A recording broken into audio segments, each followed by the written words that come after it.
Bien, hermanos, que el Señor les bendiga. Le doy la bienvenida al curso teológico curso medio ETESPE, donde este año entonces comenzamos con nuestra primera materia, ya que es la arqueología bíblica.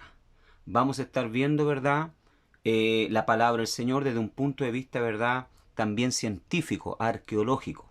Y la propia arqueología, ¿verdad?, se va a encargar entonces de confirmar los relatos bíblicos de personajes, ¿verdad?, ciudades y cosas que relata, ¿verdad?, la palabra del Señor. Vamos a la introducción entonces de nuestro estudio, ¿ya? El objetivo, ¿verdad?, de la arqueología entonces es intentar dar a conocer el pasado humano a través del examen minucioso de los restos materiales hallados, utilizando todas las herramientas científicas que la tecnología actual puede aportar. Entonces, ese es el objetivo, ¿verdad?, de la arqueología, ¿verdad?, científica, ¿ya? Intentar dar a conocer el pasado humano, tratar de entender la mente, ¿verdad?, la forma de vivir de las personas que vivieron hace 100 años atrás, ¿verdad?, o hace un siglo, o 2 siglos, o 3 siglos atrás, ¿ya? Por medio, ¿verdad?, de todas las herramientas que estén disponibles, ¿ya? Estas se llaman, ¿verdad?, herramientas científicas y a través de toda la tecnología, ¿ya? Investigando, ¿verdad?, por supuesto, todos los restos materiales hallados. Esta disciplina ha pasado por varias etapas, o sea, ha evolucionado desde aquella en que su objetivo era descubrir estatuas, armas, joyas, etc. Piezas, ¿verdad?, destinadas a formar parte de la estantería de los museos, hasta los nuevos enfoques, donde el arqueólogo intenta entender las mentes y las ideas de los individuos de aquellas culturas interpretando el registro arqueológico. Entonces vemos, ¿verdad?, que la arqueología bíblica, ¿verdad?, ha pasado por varias etapas, ha tenido una evolución. En un primer, ¿verdad?, momento, la arqueología solamente como ciencia se preocupaba, ¿verdad?, de descubrir hallazgos arqueológicos y luego, ¿verdad?, poder exhibirlo en los museos. Pero posteriormente, al pasar de los años, ya los arqueólogos también se enfocaron en tratar de entender las mentes y las ideas, ¿verdad?, de los individuos de aquella cultura, ¿ya?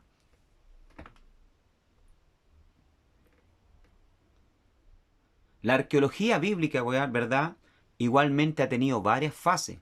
Los primeros descubridores llevaban la Biblia en una mano y la piqueta o la pala en la otra, interpretando todo lo hallado a la luz del texto y descartando a priori otras posibles, ¿verdad?, explicaciones. Ya, entonces en su comienzo, ¿verdad?, la arqueología bíblica también, ¿verdad?, ha ido evolucionando.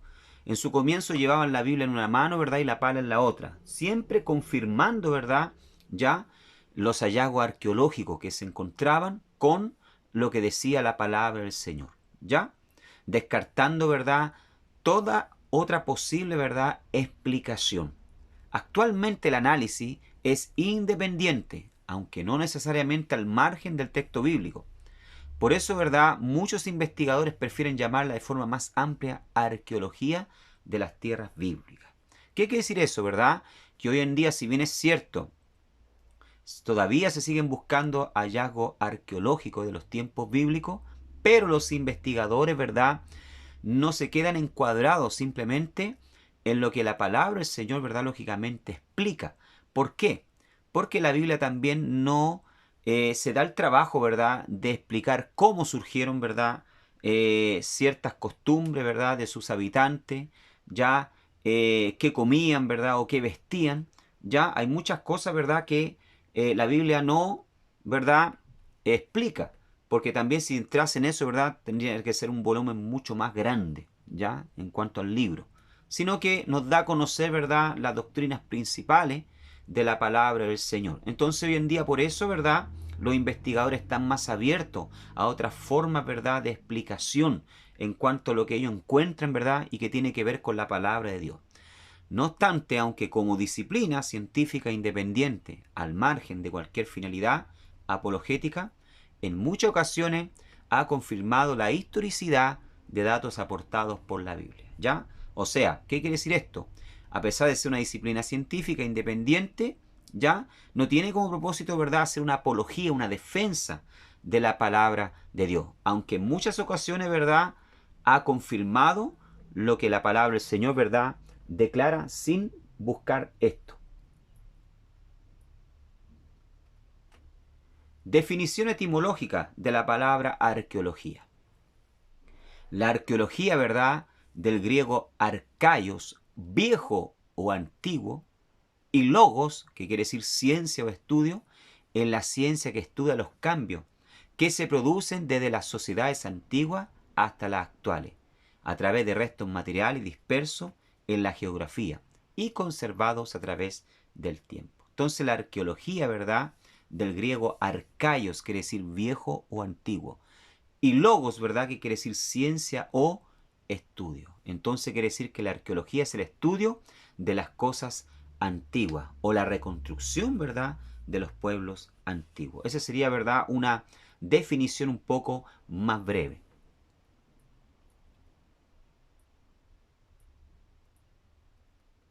Vamos a ver acá entonces.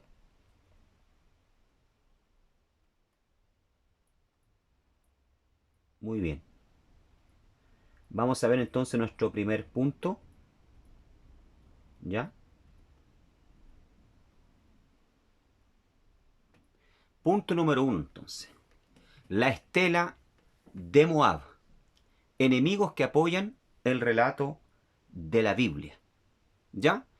Antes de entrar en este punto, ¿verdad?, es bueno hacerle, ¿verdad?, saber que hasta el siglo XVIII y XIX, ¿verdad?, no existían hallazgos, ¿verdad?, arqueológicos. ¿Ya? Hasta el siglo XVIII y XIX no existían, ¿verdad?, hallazgos arqueológicos. ¿Ya? A principios del siglo XIX, ¿verdad?, entonces, ya se encuentra, ¿verdad?, la estela del rey Mesha. ¿Ya? Pero hasta antes de eso, ¿verdad?, no existían hallazgos arqueológicos. Es por esa razón, ¿verdad?, que se colocaba en duda el relato bíblico. Bendito sea el Señor. En aquella época, ¿verdad?, se ridiculizaba, ¿verdad?, incluso a los cristianos porque no existían, ¿verdad?, pruebas tangibles, ¿ya?, de los relatos bíblicos. ¿Ya? Podemos decir que en este tiempo los cristianos callaron, pero las piedras hablaron. Hasta que, ¿verdad?, entonces se encontró, ¿verdad?, la estela del rey Mesha. Este hallazgo, ¿verdad?, arqueológico importante. Bendito sea el nombre del Señor. Ahora, ¿qué es lo que es una estela? La estela eran, ¿verdad?, piedras hechas, ¿verdad?, con la finalidad de exaltar o relatar hechos históricos de un rey. O sea, cuando un rey quería dejar plasmado, ¿verdad?, ¿ya?, un hecho importante, entonces, ¿verdad?, tomaban estas piedras grandes, ¿verdad?, y relataban, ¿verdad?, ya sea la victoria en una batalla, ¿ya?, o la construcción, ¿verdad?, de algún castillo, ¿verdad?, o de alguna ciudad. Entonces dejaban, ¿verdad?, era como una agenda, como un diario, para que las postrimerías, ¿verdad?, pudiesen saber qué es lo que ellos habían hecho durante, ¿verdad?, en su vida, ¿ya? La estela de Mesha, ¿verdad?, fue descubierta el año 1868. Pero antes de entrar, ¿verdad?, en la historia misma de la estela del rey Mesha o la estela de Moab, como se llama, ¿verdad?, vamos a ver quién era, ¿verdad?, Moab. ¿Quiénes eran Moab? La Biblia dice, ¿verdad?, que era hijo que Lot tuvo con su hija mayor, al igual que su medio hermano Amón. Moab fue concebido después que Lot y sus hijas partieron de Zoar y se instalaron en una cueva de la región montañosa cercana. Moab se convirtió en el antepasado de los moabitas. Esto se encuentra en Génesis capítulo 19. Y dio a luz la mayor un hijo y llamó su nombre Moab, el cual es padre de los moabitas, hasta hoy. La menor también dio a luz un hijo y llamó su nombre Ben-Amí, el cual es padre de los amonitas hasta el día de hoy.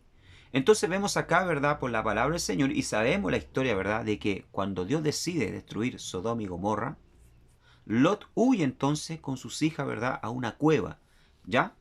Y ahí, ¿verdad?, las hijas, pensando que no había más hombres en la tierra, ¿verdad?, deciden entonces tener, ¿verdad?, relaciones, ¿ya?, con su padre, y de esta relación ilícita, tanto de la hija mayor como la hija menor, entonces nacen, ¿verdad?, los amonitas y los moabitas, que fueron grandes enemigos de la nación de Israel. Vemos acá cómo pueden afectar, ¿verdad?, muchas veces los pecados de los padres a los hijos.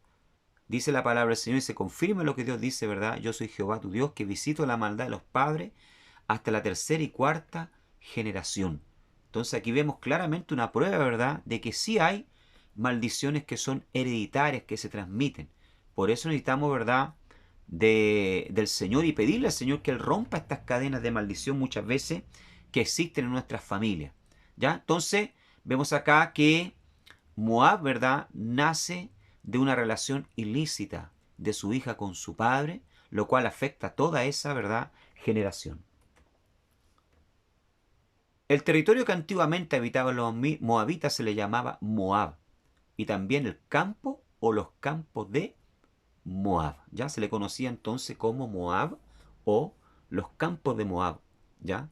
Aconteció en los días que gobernaban los jueces que hubo hambre en la tierra, y un varón de Belén de Judá fue a morar en los campos de Moab, él y su mujer y 2 hijos suyos. Ya, entonces vemos acá, ¿verdad?, en el libro de Ruth, que, ¿verdad?, bendito sea el Señor, ya se le conocía a la tierra de Moab o al reino de Moab como los campos de Moab. Anteriormente habían residido en esta tierra los semim, pero es posible que los moabitas los expulsaran. O sea, antiguamente, antes que se asentaran ahí, ¿verdad?, los moabitas, vivían ahí, ¿verdad?, unos gigantes descendientes de los emim. Dice Deuteronomio capítulo 2, verso 10, los semitas habitaron en ella antes, pueblo grande y numeroso, y alto como los hijos de Anac. Moab probablemente se extendía desde el valle torrencial de Sered al sur hasta el valle torrencial de Arnón al norte, una distancia de unos 50 kilómetros. El Mar Muerto formaba el límite occidental y el desierto de Arabia un límite oriental no definido. Podemos saber entonces acá en el mapa, ¿verdad? Ahí encontramos, ¿verdad?, la tierra de Moab, que como dije anteriormente medía unos 50 ya kilómetros ya de extensión, y limitaba tanto con los edomitas, ya tenía fronteras con los edomitas, ya con el desierto de Arabia, con los hijos de Amón, ya, y también limitaba con el Mar Muerto que vemos ahí, ya, y con Israel por el lado norte, perdón, de Jericó. Entonces al norte, ¿verdad?, limitaba, perdón, sí, con... Al norte sí, limitaba con Jericó, y al sur con Edom, ¿ya? Y al oeste, ¿verdad?, con el desierto arábico, y al este con el mar Mediterráneo o el mar Muerto también, ¿ya? Moab, ¿verdad, hermanos?, era una meseta, ¿ya? Moab era una meseta, ¿verdad?, que tenía, ¿verdad?, una altura de unos aproximadamente, ¿verdad?, unos 90 metros ya de altura. Ya era una meseta plana, ¿verdad?, que tenía unos 90 metros de altura aproximadamente, ¿ya? Lo cual lo favorecía mucho a ellos, ¿verdad? ¿Por qué? Porque eran, ¿verdad?, regados con el sereno del mar. Y esto hacía, ¿verdad?, con que ellos fueran, ¿verdad?, muy ricos en cuanto a la cría, ¿verdad?, de ganado. Bendito sea el nombre del Señor, ¿verdad? Y se dedicaban mucho también a la agricultura. 975 metros, perdón, tenía de altura la meseta de Moab. ¿Ya? Dice acá, ¿verdad? Moab era un pueblo semita que vivía al este del Mar Muerto. ¿Ya? Se trataba de una meseta con abundante agua que podría mantener una importante vida agrícola y ganadera. Las precipitaciones eran abundantes y los veranos más fríos. ¿Ya? Entonces era una meseta de 975 metros de altura aproximadamente, ¿verdad?, sobre el nivel del mar. Entonces esto hacía con que la brisa del mar, tanto Muerto, ¿verdad?, como el mar Mediterráneo, ya la regasen, ¿verdad? Y entonces era un lugar propicio para criar, ¿verdad?, ganados y, ¿verdad?, dedicarse a la agricultura. Esto demuestra lo que dice la palabra del Señor en Segunda de Reyes capítulo 3, que el rey de Moab, el rey Mesha, ¿verdad?, era un rey muy rico y pagaba tributo a Israel, ¿verdad?, con ganado, ¿ya? Y quién sabe también con frutos de la tierra, ¿ya? Muy bien. El territorio que antiguamente habitaban los moabitas se le llamaba Moab y también el campo de Moab, como vimos, ¿verdad?, ya anteriormente en este primer punto. Vamos a la página más adelante, ¿verdad? ¿Cómo era la relación de Moab con Israel? ¿Cómo era entonces la relación de Moab, ¿verdad?, con Israel? Ya vimos, ¿verdad?, que los moabitas descienden entonces de su padre Lot, de una relación ilícita con sus hijas, ¿verdad? ¿Cómo era entonces ahora la relación de Moab con Israel?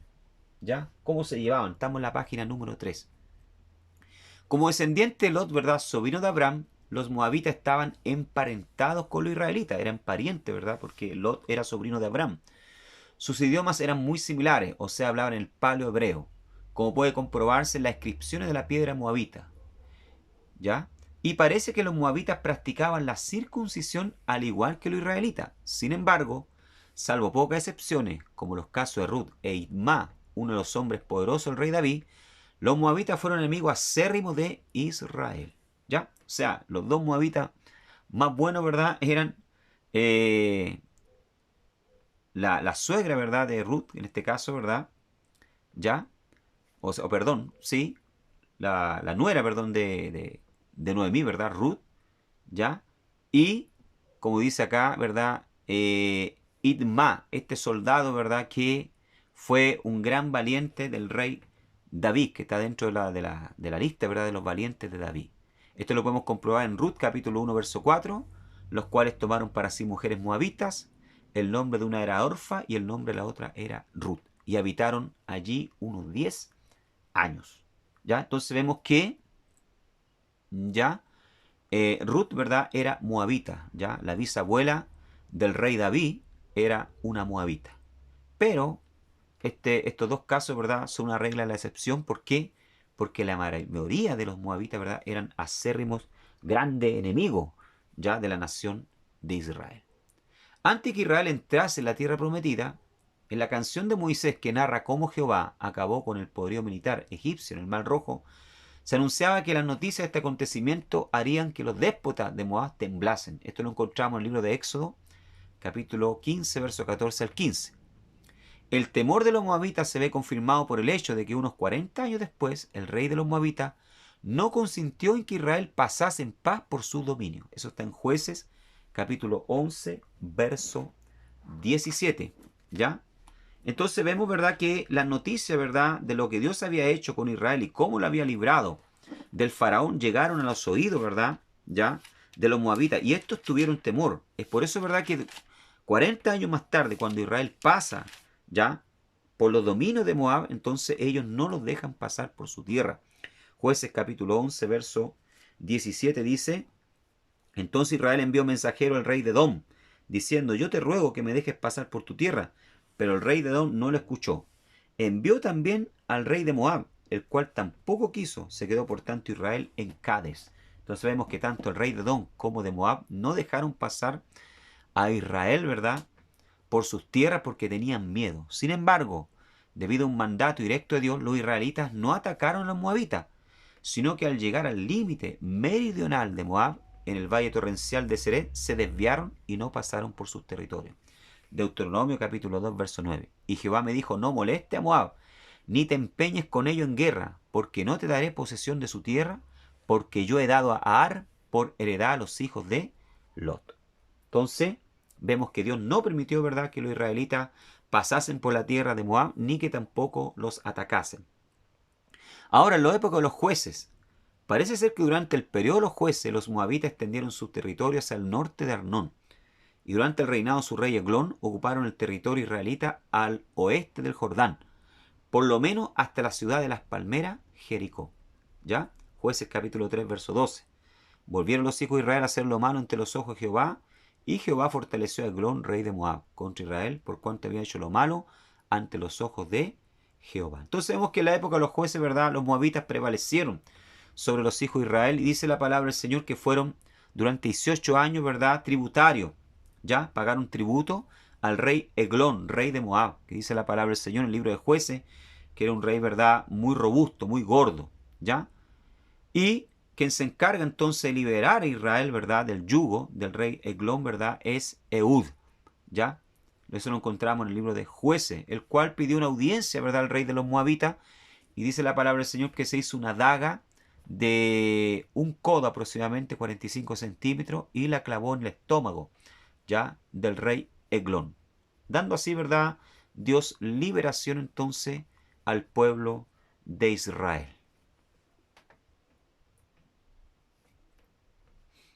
Más tarde, ¿verdad?, durante el reinado de David, después de la época de los jueces, también hubo guerra entre Israel y Moab. David finalmente sometió completamente a los moabitas y los obligó a pagar tributo. Tras la victoria se ejecutó a las 2/3 partes de los combatientes Moab. Parece que David hizo que se tumbaran en fila en el suelo, y a continuación midió la fila para determinar que 2/3 partes deberían ser ejecutadas, y cuál sería la tercera parte que seguiría viva. Dice 2 Samuel capítulo 8, verso 2, derrotó también a los de Moab y los midió con cordel, haciéndolos tender por tierra, y midió 2 cordeles para hacerlos morir, y un cordel entero para preservarle la vida, y fueron los moabitas siervos de David y pagaron tributo. Entonces vemos que durante la época de David, ¿verdad?, él, ¿verdad?, consigue dominar completamente, ¿verdad?, a los moabitas y hacerlos tributarios, ¿verdad?, vasallos del rey David. Bien, hasta ahora lo que hemos visto, ¿verdad?, es historia bíblica, es relato bíblico. Pero, como decía anteriormente, ¿verdad?, hasta el siglo XIX, inicio del siglo XIX, término del siglo XVIII, ¿verdad?, no habían pruebas arqueológicas tangibles que pudiesen decir, ¿verdad?, que la historia del reino Moab es real. ¿Ya? No existía eso. Hasta que, ¿verdad?, entonces se encuentra, ¿verdad?, la estela del rey Mesha, que es la que ustedes tienen ahí, ¿verdad?, y ven al frente en la página 4. El testimonio arqueológico excepcional más conocido en Transjordania, o sea, al otro lado del Jordán, ya hacia el mar de Arabia, es la estela del rey Mesha de Moab. Se llama, ¿verdad?, rey Mesha, no Mesa. ¿Por qué? ¿Verdad? Explico. La palabra S para nosotros, ¿verdad?, es Shin, ya, en hebreo. Y la palabra Shin lleva un punto al lado derecho. Y cuando lleva ese punto al lado derecho, ¿verdad?, esta palabra, entonces se pronuncia Shin, o sea, es Mesha, ¿ya? No Mesa. Entonces, la estela del rey Mesha de Moab se encuentra, ¿verdad?, en el territorio de Transjordania. Este documento epigráfico, ¿verdad?, esta piedra, hallado en Diván, está realizado sobre roca de basalto negra de 124 centímetros de altura, 1 metro y algo, ¿verdad?, y 79 centímetros de ancho por 36 centímetros de grosor. Escrita por una sola cara, describe los acontecimientos de su reinado en relación con Israel, presentando una información complementaria y verificadora del marco de la narración bíblica. Es lo que yo decía delante, ¿verdad? Los reyes se encargaban de escribir en estelas, ¿verdad?, de piedra, ¿ya?, para relatar hechos históricos o grandes hazañas que ellos habían realizado para dejarlo para la postrimería, ¿ya? Existen estelas, ¿verdad?, egipcias, existen estelas, ¿verdad?, babilónicas, y esta es una estela, ¿verdad?, del rey Mesha, ¿ya?, del reino de Moab.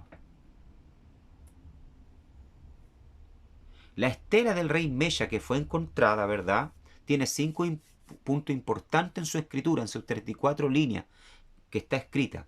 Primero, en esta estela se menciona al rey Mesha, ¿ya?, al rey Omri, rey de Israel. Por primera vez también se encuentra ahí, ¿verdad?, el tentagramatón, o sea, el nombre de Dios, Jehová. Y se hace mención también por primera vez, ¿verdad?, porque también existían dudas si realmente el reino de David había sido real, porque no habían pruebas tangibles, ¿ya? Por primera vez en la estela del rey Mesha se hace mención de la casa de David, ¿ya?, o sea, el reino de David. Habla también esta estela de un periodo de ocupación israelita de Moab por 40 años, o sea, confirma lo que está en 2 Reyes capítulo 3. Relata la rebelión del rey Mesha, rey de Moab, contra Israel, indica que tuvo que construir varias ciudades destruidas por los israelitas en su ataque, ¿verdad? Ya, de la coalición de Israel, en 2 Reyes capítulo 3, vamos a ver después, que ataca al rey Mesha y destruye varias ciudades, confirma lo que dice 2 Reyes capítulo 3, y finaliza diciendo que se había conseguido librar completamente de la ocupación de Israel, ¿ya? O sea, ese es el contenido de la estela del rey Mesha, ¿ya? Aquí encontramos entonces la estela, ¿verdad?, que fue encontrada, ¿ya? Una estela de aproximadamente el año 800 antes, 700-800 antes de Cristo. O sea, se ubica en la época de los Malahim, de los reyes de Israel. La estela de Mesha o de Moab fue descubierta por el misionero francés F. A. Klein en 1868, cuando recorría las tierras de la actual Jordania. Unos árabes que recibían su asistencia médica le informaron de la piedra con inscripciones en las cercanías de Diván.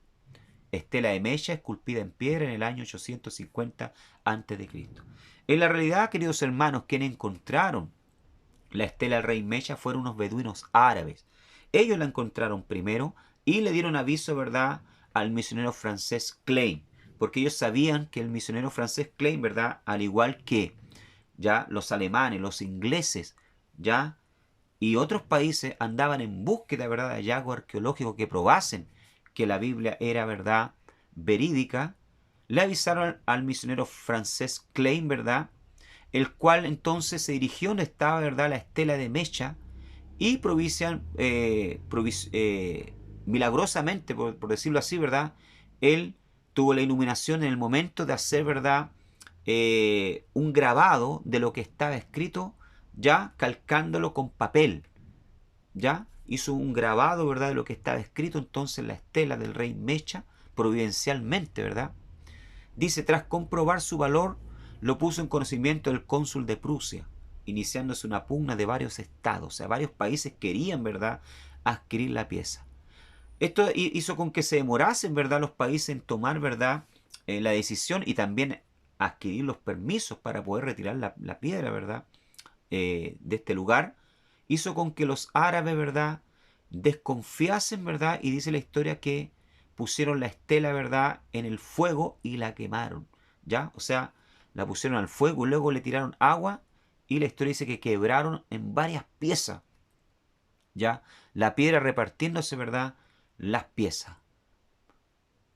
Milagrosamente, como dije anteriormente, ¿verdad?, antes que ellos la rompieran, ¿verdad?, este misionero F. A. Klein, que no era paleógrafo, o sea, no tenía, ¿verdad?, un conocimiento de la lengua en que estaba escrita, este paleo hebreo antiguo, que data del siglo, ¿verdad?, aproximadamente 12 al 20 a.C., en lo que estaba escrito, ¿verdad?, la estela del rey Mesha. Él no era paleógrafo, no entendía, pero deducía, ¿verdad?, que esa piedra era algo importante. Por lo tanto, ¿verdad?, procede a calcar, ¿ya?, a copiar en una hoja, ¿verdad?, lo que estaba escrito, ¿ya? Milagrosamente, ¿verdad?, Dios lo iluminó, ¿ya?, y calcó entonces antes que hicieran tira, ¿verdad?, la piedra. Dice, la providencial copia de la estela realizada sobre papel por el misionero francés Klein, por la grabación de las inscripciones mediante el presionado de papel húmedo y su posterior secado, junto a la copia escrita de 7 líneas realizada antes de romperse, ayudó a Charles Clément Ganeu a reconstruir la estela, después de recuperar los fragmentos, los tercios de la misma. O sea, los mismos árabes, ¿verdad?, los mismos beduinos después le vendieron, ¿ya?, vendieron las piezas, y Charles Clément pudo reconstruir, ¿verdad?, esta estela, y gracias a la copia que hizo, ¿verdad?, el misionero Klein, ¿verdad?, pudo leer. ¿Por qué? Porque Charles Clément, ¿verdad?, era un paleógrafo, ¿ya? O sea, tenía conocimiento de la antigua escritura en la cual estaba, ¿verdad?, escrita, ¿verdad?, la piedra, y pudo entonces traducir lo que estaba escrito ahí. La restauración permite analizar 33 líneas, las 34 que la componen actualmente. Actualmente se encuentra expuesta en el museo francés, ¿verdad?, de Louvre. ¿Ya? O sea, la estela original, ¿verdad?, del rey Mesha se encuentra actualmente, ¿verdad?, en el Museo del Louvre, ¿verdad?, en Francia. Aquí vemos, ¿verdad?, en la foto, ya, un palio hebreo antiguo. En primer lugar, ¿verdad?, vemos la letra Bet, ¿verdad? Después tenemos una Tet. Después la que es como un triángulo, ¿verdad?, es una Dalet. Después tenemos la que es como un gancho, ¿verdad?, hacia arriba, como una antena, es una Bab. Y después tenemos otro triángulo más que es una Dalet. O sea, ahí dice, ¿verdad?, Bet David. O sea, Bait, ¿verdad?, quiere decir, o Bet casa, y David casa de David. ¿Ya? Esto está escrito ahí en la estela del rey Mesha. Dice, los hechos narrados en la estela es la continuación del relato escrito en la Biblia, en el capítulo 3 del segundo libro de Reyes. El contenido triunfal de la estela exalta la liberación de Moab lograda por su rey Mesha, después del dominio ejercido por Israel durante 40 años, dice. Desde que el rey Omri sometiera a su padre. La Biblia describe que tras rebelarse el rey Mesha, el monarca de Israel, Jorán, consiguió formar una coalición con Judá y Edom para volver a someter a Moab. Esto lo encontramos, ¿verdad?, en el libro 2 de Reyes, capítulo 3. ¿Ya? Y la estela del rey Mesha, ¿verdad?, vuelve a recapitular, ¿verdad?, o a repetir lo que está relatado desde un punto de vista, ¿verdad?, del rey Mesha, rey de Moab, ¿verdad?, lo que pasó en aquellos días. ¿Ya? En su estrategia, el ejército de la coalición, dice, evitó pasar por la depresión de Arnón, que con 5.000 metros de anchura y 700 de profundidad, constituye una defensa natural de Moab, atacándolo por el sur desde el desierto. Vencieron a Mesha en el campo de batalla, obligándole a refugiarse en la ciudad amurallada de Kir Hareset, actual Kerak. Entonces vemos acá, ¿verdad? Vamos a ver el mapa, ¿ya? Vemos entonces en Segunda de Reyes, capítulo 3, ¿verdad?, que el rey, ¿verdad?, Joram, ¿ya?, rey del norte, recuerden que en aquella época de los reyes, ¿verdad?, el reino estaba dividido, del rey del norte, se une con el rey Josafat, rey del sur, ¿ya?, en una coalición para atacar al rey de Moab. Junto, ¿verdad?, con estos reyes también se une el rey de Edom, ¿ya?, porque el rey de Edom era tributario, ¿verdad?, del rey Josafat. Dice la palabra del Señor que el rey Joram, ¿verdad?, no era un rey pío, no era un rey, ¿verdad?, devoto al Señor que servía a Dios, sino que era un rey impío, el cual había hecho lo malo ante los ojos de Jehová, aunque no con su padre Acab y como su madre Jezabel. Esto está en 2 Reyes capítulo 3 para que usted me acompañe, ¿ya? Porque había quitado, ¿verdad?, la imagen de Baal, pero seguía adorando, ¿verdad?, a los dioses de su abuelo, ¿verdad?, Jeroboam, que eran, ¿verdad?, unas imágenes que él había hecho, ¿verdad?, y había hecho prostituirse al reino del norte, ¿verdad?, de Israel. ¿Ya? Entonces, como él ve, ¿verdad?, que el rey de Moab, ¿verdad?, deja de pagarle tributo, que era un importante tributo, así dice la palabra del Señor, que le pagaba, ¿verdad?, en ganado, ya todos los años, decide, ¿verdad?, entonces atacar al reino de Moab, esta coalición, ¿verdad?, de 3 reyes. Pero no lo hacen por el camino más corto, que es por el norte, ¿ya?, sino que bajan hacia el desierto de Edom. Camino, ¿verdad?, de 7 días en el desierto de Edom, les faltó el agua. Bendito sea el nombre del Señor. A usted se preguntará por qué no se fueron por el camino más corto. Porque, como dije anteriormente, ¿verdad?, el reino de Moab, ¿verdad?, era una meseta que se elevaba sobre el mar muerto a una altitud de 970 metros de altura. O sea, tenía una defensa natural. Quien iba para allá, ¿verdad?, tenía que subir y pasar, ¿verdad?, por el río, ¿verdad? Ya, como dice acá, bendito sea el Señor, tenía que pasar, ¿verdad?, por el río, por la depresión de Arnón, ya, que era una defensa, ¿verdad?, natural. Y esto hacía, ¿verdad?, con que Moab se sintiese, ¿verdad?, seguro. Imagínese usted, ¿verdad?, por el lado izquierdo de su pantalla, ahí, ¿verdad?, está la defensa natural de Arnón, ¿ya? Y vemos acá también del otro lado derecho, ¿verdad?, que se formaba una garganta natural, ¿verdad? Estas montañas formaban una garganta natural, entonces el camino era muy angosto para poder, ¿verdad?, pasar por ahí ejército, ¿ya?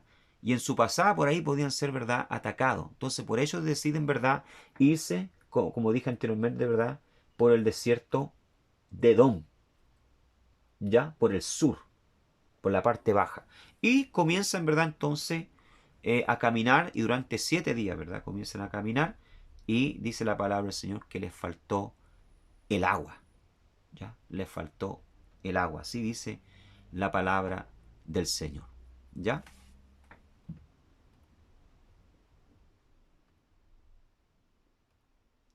Vemos acá entonces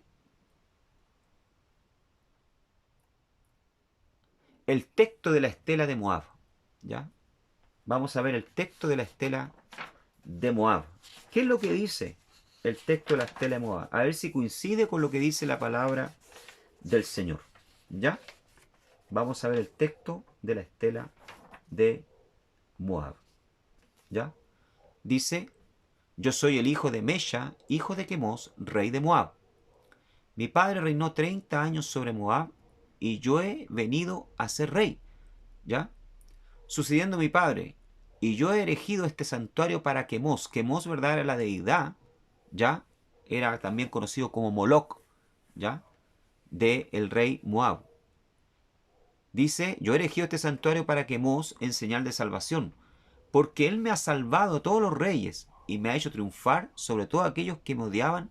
Onri. O sea que habla de reyes. Él está relatando aquí, ¿verdad?, lo que él vivió, que tuvo que enfrentar a reyes. ¿A qué reyes? Se está refiriendo al rey Joram, ya, rey de Israel, rey del norte, a Josafat, rey de Judá, y al rey de Edom. Dice que el dios Quemos o Moloch lo hizo triunfar sobre ellos y vencer también, ¿verdad?, de el yugo que tenía, ¿verdad?, del rey tan odiado, ¿verdad?, Omri, rey de Israel. Dice: oprimió por largo tiempo a Moab, porque Quemos estaba irado contra su país. O sea, mire lo que dice acá, ¿verdad?, el rey Mesha. Dice que Quemos, su dios, su deidad, ¿verdad?, le había permitido que el rey de Israel lo castigara, ¿verdad?, porque Quemos estaba molesto con ellos, ¿ya? Se atribuían, ¿verdad?, el estar, ¿verdad?, durante 40 años pagando tributo al rey de Israel, al dios Quemos, a la ira del dios Quemos contra ellos. Y su hijo lo sucedió. Aquí está hablando, ¿verdad?, del rey Joram, quien sucedió al rey Acab. Y también él dijo: yo voy a afligir a Moab, dice. En mi tiempo él dijo esto: mas yo he triunfado sobre él y sobre su casa, e Israel ha perecido para siempre, siendo que Omri poseía todo el país de Medeba, e Israel se quedó allí durante días y la mitad de los días de sus hijos, 40 años más. O sea, aquí está confirmando lo que dice Segunda de Reyes capítulo 3, que ellos fueron vasallos y que durante 40 años tuvieron que pagarle, ¿verdad?, tributo al rey de Israel. Quemos nos la ha devuelto en mi día, dice, y yo he construido Balmeón y he hecho el depósito, y he construido, dice, a Kiriataim, y los hombres de Gad moraban en el país de Atarot desde toda la antigüedad, y el rey de Israel se había construido, y de allí me llevé los utensilios Yahvé y lo arrastré ante Quemos. O sea, aquí está él relatando, ¿verdad?, desde el punto de vista de él, vuelvo a repetir, ¿verdad?, como una victoria, ¿ya?, que el rey de Israel se haya apartado de él y no lo haya seguido, ¿verdad?, atacando, ¿ya? Él lo atribuye al dios Quemos, ¿ya?, o Moloch, ¿ya? Vemos acá entonces la estela del rey Mesha, y vemos ahí también está marcado, ¿verdad?, por primera vez el tentagramatón, ¿ya? O sea, el nombre de Jehová, el nombre de Dios. Entonces vemos acá, ¿verdad?, lo que él dice, ¿verdad?, en la estela, lo que él escribió. Pero ahora vamos a ver el relato bíblico, lo que dice la palabra del Señor, Segunda de Reyes capítulo 3. Vamos a comparar lo que dice el rey Mesha y lo que dice ahora la palabra de Dios. Dice: Jorán, hijo de Acab, comenzó a reinar en Samaria, ya, el rey de Israel del norte, ¿verdad?, sobre Israel el año 18 de Josafat, rey de Judá, y reinó 12 años, dice. E hizo lo malo ante los ojos de Jehová, aunque no como su padre y su madre, porque quitó la estatua de Baal que su padre había hecho, pero se entregó a los pecados de Jeroboam, hijo de Nabat, que hizo pecar a Israel, y no se apartó de ello. Entonces Mesha, rey de Moab, era propietario de ganado, y pagaba al rey de Israel 100.000 corderos y 100.000 carneros con sus vellones. Pero muerto Acab, el rey de Moab se rebeló contra el rey de Israel. Entonces aquí vemos, ¿verdad?, está confirmando lo que dice el rey Mesha, ¿ya? Vimos que, como dije anteriormente, la meseta de Moab, ¿verdad? ¿Ya? Era una meseta muy rica en pasto, ¿verdad? Y muy propicia para criar ganado. Entonces, confirma acá el relato bíblico lo que está, ¿verdad?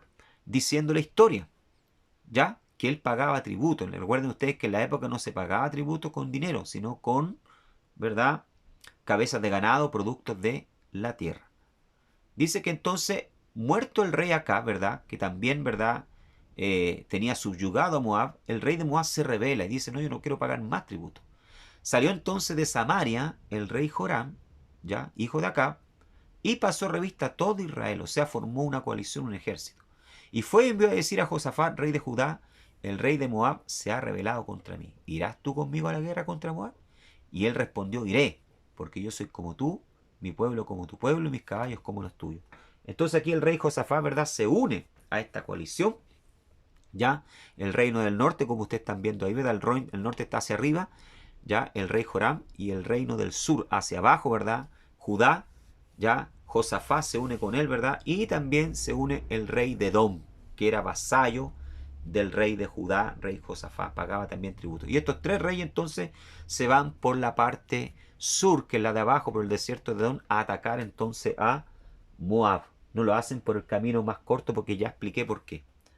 Salieron pues el rey de Israel, dice, y el rey de Judá y el rey de Edom, y como anduvieron rodeando por el desierto 7 días de camino, les faltó el agua para el ejército y para las bestias que los seguían. O sea, ¿verdad? Ellos fueron un poco sabios, ¿ya? Formaron un gran ejército y movilizar un gran ejército, ¿verdad?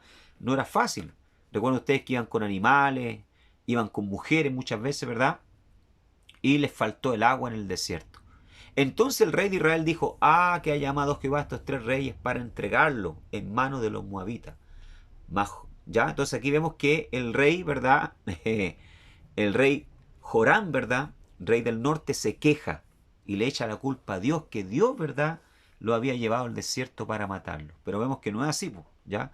Porque en un momento vemos, ¿verdad?, al rey Joram consultarle a Dios si esta es la voluntad de Dios. En un momento vemos al rey Joram, ¿verdad?, pidiendo una estrategia para Dios, ¿verdad?, sino que él parte, ¿verdad?, y hace, ¿verdad?, este viaje sin consultar al Señor, ¿ya? Dijimos anteriormente que el rey Joram no era un rey piadoso, era un rey impío, ¿ya? Aunque no había hecho lo malo como su padre Acab y Jezabel, pero era un rey impío, ¿verdad? Un cristiano a media, por decirlo así, ¿ya? Los cristianos a media, ¿verdad?, por la mitad siempre le echan la culpa a Dios de todos sus fracasos y sus problemas.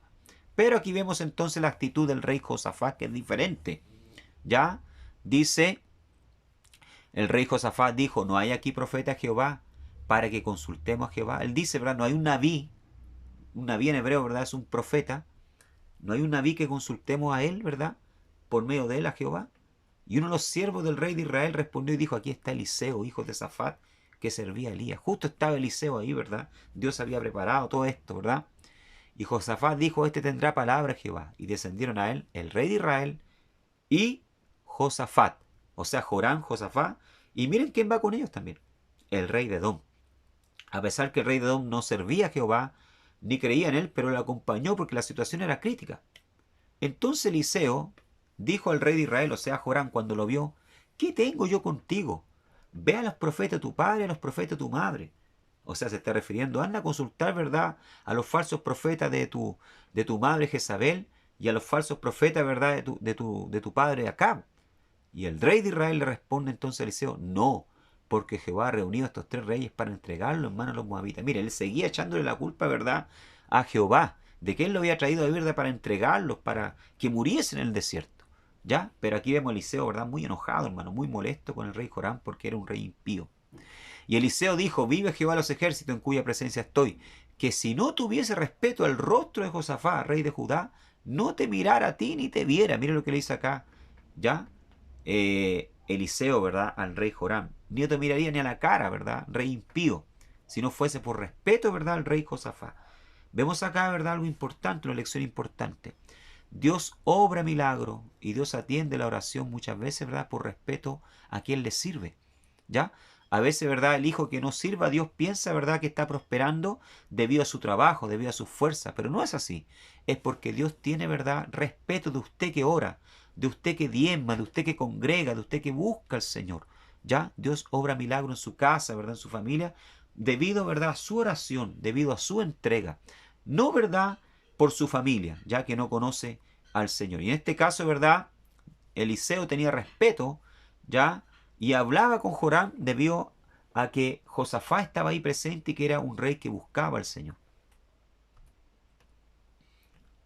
Dice entonces acá la palabra del Señor, ¿verdad? Eliseo estando muy alterado, ¿verdad?, por la presencia de Joram, ¿verdad? Entonces manda a buscar un tañedor, dice, un músico, para que toque, ¿verdad?, para que el Espíritu de Dios, ¿verdad?, pudiese descender sobre él. Y mientras el tañedor tocaba, dice que el Ruach, la mano de Jehová, vino sobre Eliseo, el profeta, quien dijo, así ha dicho Jehová, haced en este valle mucho estanque, porque Jehová ha dicho así, no veréis viento ni veréis lluvia, pero este valle será lleno de agua, y beberéis vosotros y vuestras bestias y vuestro ganado, y esto es cosa ligera en los ojos de Jehová, entregará también a los moabitas en vuestras manos, dice. Y destruiréis toda ciudad fortificada y toda villa hermosa, y talaréis todo buen árbol. Cegaréis todas las fuentes de agua y destruiréis con piedra toda tierra fértil. Aconteció pues que por la mañana, cuando se ofrece sacrificio, he aquí vinieron aguas por el camino de Edom, y la tierra se llenó de aguas. Hermano, esto aquí fue un milagro. Si usted se fija ahí donde está Edom, eso ahí es un desierto. ¿Ya? Dios les dice, ¿verdad?, a estos reyes, caven pozo, hagan pozo, porque no van a haber viento ni lluvia, pero yo los voy a llenar de agua. ¿Ya? Me imagino, ¿verdad?, al rey Josafá, al rey Joram, al rey de Edom, ¿verdad?, haciendo pozo ahí, ¿verdad? Ellos no entendían, pero confiaban en la palabra del Señor, que es lo que nosotros también tenemos que hacer, ¿verdad? A veces no entendemos cómo Dios lo va a hacer, pero si Dios habló, Él lo hará. Él va a hacer el milagro. Ahora, ¿cómo? Dios tiene su forma. Dice la palabra del Señor que una vez que hicieron todo el día hoyo, ¿verdad?, o pozo ahí en el desierto, al otro día, ¿verdad?, a la hora del sacrificio, ¿ya?, posiblemente la mañana, ¿ya?, porque se ofrecían 3 sacrificios al día en el templo de Israel, ¿ya?, todavía existía el templo de Salomón en la época, ¿ya?, dice que aparecieron agua, las fosas que ellos hicieron, ¿verdad?, se llenaron de agua, y entonces sus animales pudieron beber, ¿ya? Aquí ocurrió otro milagro más grande. El rey de Moab, ¿verdad?, que estaba al norte, en su frontera, al mirar el desierto de Edom, ¿verdad?, vio las aguas rojas, dice, como sangre. Y él dedujo, ¿verdad?, que los reyes de la coalición se habían matado entre ellos. Entonces Moab se tira, ¿verdad?, al botín, ya con todo su pueblo, para agarrar los despojos, ¿verdad? Pero cuando llega ya, se da cuenta, ¿verdad?, que eran aguas y que los reyes estaban ahí. Entonces la palabra del Señor dice, ¿verdad?, que los reyes de Edom, el rey de Edom, ¿verdad?, el rey Josafá y el rey Joram, se lanzan al ataque contra Moab, ¿verdad?, y lo hacen retroceder, ¿verdad?, hasta la fortaleza, ¿ya? Bendito sea el nombre del Señor, ¿ya? Hasta su ciudad, hasta la fortaleza, ¿ya? Dice la palabra del Señor, ¿verdad?, que destruyeron en su avance, ¿verdad?, contra Moab, los 3 reyes, ¿verdad?, destruyeron varias ciudades. Esto viene a confirmar lo que está escrito en la estela del rey de Mesha, que cuando, ¿verdad?, los reyes de Israel se fueron, él tuvo que reconstruir varias ciudades que ellos habían destruido. ¿Ya? Ahora, otra cosa importante que quiero destacar. ¿Por qué, verdad, el rey de Moab vio las aguas rojas? ¿Ya? ¿Por qué las aguas se convirtieron rojas? Sabemos que Dios es un Dios de milagro, ¿ya? Pero hay que también tener en consideración que el desierto de Edom, ¿verdad?, es un desierto de tierra roja, ¿ya? De hecho, la palabra Edom quiere decir rojo, ¿ya?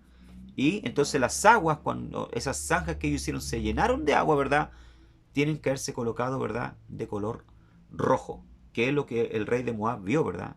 En vez de ver agua, vio sangre, ¿ya?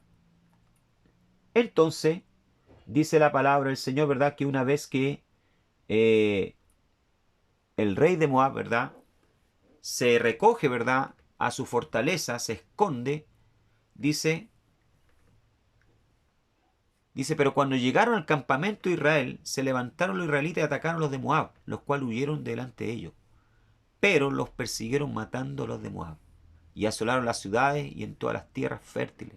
Se echó cada uno su piedra y la llenaron. Cegaron también todas las fuentes de las aguas y derribaron todos los buenos árboles, dice, hasta que en Kir Areset solamente dejaron piedra, porque los honderos la rodearon y la destruyeron. O sea, los reyes, ¿verdad?, Josafá, Jorán y Edom avanzaron.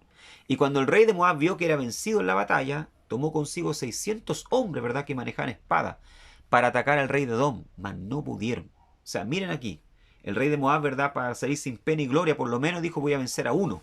Y atacó al rey de Edom, que era el más débil, ¿verdad? Porque eran soldados mercenarios a sueldo. Ya que por cualquier cosa, si se veían derrotados, huían. Pero ni siquiera eso pudieron, ¿verdad? El rey de Mesha, rey de Moab, derrotar al rey de Edom. ¿Por qué? Porque el rey de Edom, ¿verdad? A pesar que no conocía al Señor, estaba bajo la protección y la promesa de Dios. ¿Ya? Esto es importante, hermano. Estar debajo de la promesa de Dios. Como Lot estaba debajo de la promesa de Abraham, por eso era bendecido. ¿Ya? Vuelvo a repetir lo que decía antes. Si usted sirve al Señor, tu casa está bendecida. Aun cuando los que vienen a tu casa no conozcan al Señor, no les sirvan. Entonces el rey de Moab, ¿verdad? Viéndose derrotado y atrincherado en su ciudad, en su fortaleza, dice que arrebató a su primogénito que había reinar, o sea, tomó a su hijo primogénito, ¿verdad? Que había reinar en su lugar y lo sacrificó en holocausto sobre el muro, y hubo grande enojo contra Israel y se apartaron de él, dice, y se volvieron a su tierra. Esto está en 2 Reyes capítulo 3, verso 1 al 27. Entonces, ¿qué pasó, hermano? Que el rey de Moab, al verse, ¿verdad?, atrapado, dice la palabra del Señor, ¿verdad?, que el rey de Moab, ¿verdad?, arriba del muro, posiblemente para que todos lo vieran, toma su primogénito, ¿verdad?, y se lo ofrece a esta divinidad llamada el dios Quemos o Moloch, que era, ¿verdad?, un toro de fierro con brazo extendido, el cual lo encendían, ¿verdad?, con leña abajo, ¿verdad?, y lo ponían al rojo vivo. Y entonces le ofrecían sacrificios de niños, infantes. Posiblemente, ¿verdad?, el primogénito del rey Mesha, rey de Moab, ¿verdad?, era un infante, un pequeño niño, y fue colocado en los brazos de Moloch hasta quemarse vivo. ¿Ya? Esto fue repudiado, ¿verdad?, por la coalición de Israel, por el rey Joram, por el rey, ¿verdad?, de Edom y por el rey, ¿verdad?, Josafat. Repudiaron este acto, ¿verdad?, quedaron tan indignados y tan impresionados con lo que él hizo, que dice la palabra del Señor que se retiraron. Lógicamente el rey Mecha, ¿verdad?, rey de Moab, atribuyó este hecho a una victoria que el dios Quemos le había dado. Entonces, amados hermanos, ¿verdad?, aprendemos acá que la propia historia, ¿verdad?, es confirmada por este hallazgo arqueológico importante que es la estela del rey Mesha, ¿ya? Encontrada, ¿verdad?, como dije anteriormente, ¿verdad?, el 1868, una estela de piedra, ¿ya?, que data aproximadamente del siglo 8 antes de Cristo, ¿ya?, la cual contiene exactamente el relato de Segunda de Reyes capítulo 3, ¿ya? Esta escritura del texto de la estela del rey de Moab, ¿verdad?, no está acá en el material, pero está acá en el video para que usted la pueda comprobar con el relato de Segunda de Reyes capítulo 3. Y para finalizar este estudio entonces, ¿verdad?, también quiero hablarles acerca de un hallazgo arqueológico que también tiene que ver con el reino de Moab, que se encontró en el mes de agosto del año 2010, ya en Jordania, al otro lado del Jordán, ya se le llama así, ya al desierto arábico, ¿verdad?, o árabe, que está al otro lado del Jordán, ¿verdad?, se le llama Transjordania o Jordania, ¿ya? En Jordania, ¿verdad?, anunció el miércoles haber descubierto un templo, ¿ya?, de la edad de hierro de aproximadamente 3000 años de antigüedad, dotado de una rica colección de figuras de deidades, dice, y vasijas de arcilla usadas en rituales religiosos. Diario La Razón, 1 de septiembre de 2010. ¿Ya? Entonces, ellos descubrieron un templo moabita de hace más de 3000 años, justamente en Jordania, donde está ubicado, ¿verdad?, el reino de Moab. Se siguen encontrando, ¿verdad?, hallazgos arqueológicos y se sigue confirmando entonces el relato bíblico. Podemos decir entonces que la palabra de Dios, ¿verdad?, gracias a la arqueología bíblica, ¿ya? O la arqueología como ciencia, es confirmada, ¿ya?, una vez más, como un libro verídico, ¿ya?, un libro histórico verídico, porque la palabra del Señor, ¿verdad?, no miente, porque Dios es un Dios veraz, dice la palabra del Señor. Bien, espero que haya sido de bendición esta primera clase.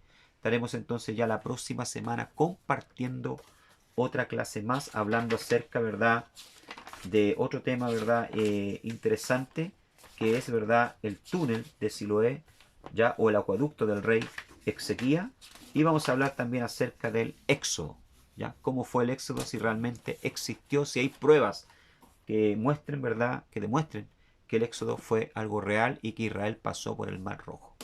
Que el Señor les bendiga. Amén.